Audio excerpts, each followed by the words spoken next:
হয়,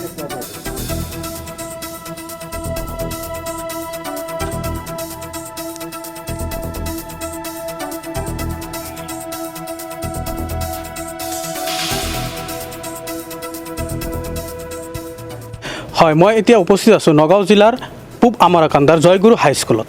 এইখন হাইস্কুলত ক শ্ৰেণীৰ পৰা দশম শ্ৰেণীলৈকে শিক্ষাদান কৰা হয়। আপোনালোকে মোৰ সহযোগীয়ে দেখাব, আপোনালোকে স্কুলৰ পৰিস্থিতিটো আপোনালোকে দেখাব।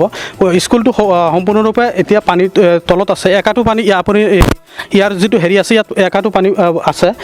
ইয়াৰ আগত আজি ৩-৪ দিন আগতে আৰু বেছি পানী আছিলে। আৰু যিহেতু নৱেম্বৰৰ 1 তাৰিখৰ পৰা স্কুলসমূহ খুলিব, এই ছাত্ৰ ছাত্ৰীসমূহ কেনেকৈ আহি ইয়াত ক্লাছ কৰিব সেইটো লক্ষণীয় বিষয় হৈ গৈছে। সেই হিচাপে আমি ইয়াৰে এজন স্থানীয় লোক তেখেতৰ লগত আমি কথা পাতিম।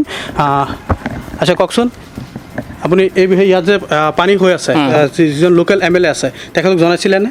নাই, MLA তেনেকৈ আমি লিখিত আকাৰে জনোৱা নাই, কিন্তু MLAটো কথাবিলাক শুনিছে, কিন্তু আমাৰ স্কুলৰ কথাই, আমাৰ ৰাস্তা ঘাটৰ কথা চব শুনিছে, গম পাইছে, কিন্তু MLA ছাৰে কি কৰে এতিয়া এইটোতো আমি ক'ব নোৱাৰোঁ। কিন্তু আমাৰ এতিয়া যে স্কুল খুলিব নৱেম্বৰ মাহত, আমাৰ ছাত্ৰ ছাত্ৰী কোন ল'ৰা ছোৱালী কেনেকৈ আহিব সেইটোহে আমি চিন্তা কৰিছোঁ। কিন্তু ওপৰৰ পৰাতো আমি জানিছোঁ যে নৱেম্বৰ মাহৰ 1 তাৰিখৰ পৰা স্কুল খুলিব। আচ্ছা, ইয়াৰ আগতে কোনো আৰ্টফিলিং হৈছিল নে? আৰ্টফিলিং সৰু এটা আৰ্টফিলিং হৈছিলে 2 বছৰ আগত। আচ্ছা, এই বিষয়ে আপুনি চৰকাৰক কি বুলি দাবী জনাব?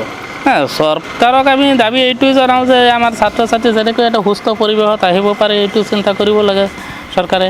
আৰু আমাৰ স্কুলৰ আৰ্টফিলিং আৰু ভালকৈ কৰি দিলে ভাল হয়, নহ'লে পানীখিনি কোনোফালে এৰিবলগীয়া ৰাস্তা থাকিলে এৰি দিব পাৰিলে সেইটো ভাল হয়। আমি এইটোৱে চৰকাৰক দাবী জনাওঁ। ধন্যবাদ। ইয়াৰ যিকেইজন শিক্ষক শিক্ষয়িত্ৰী আছে আৰু ব্যক্তি আছে, তেওঁলোকে আমাৰ চৰকাৰক এইটো অনুৰোধ জনাইছে যাতে ইয়াৰ এটা বিহিত ব্যৱস্থা গ্ৰহণ কৰে। ND24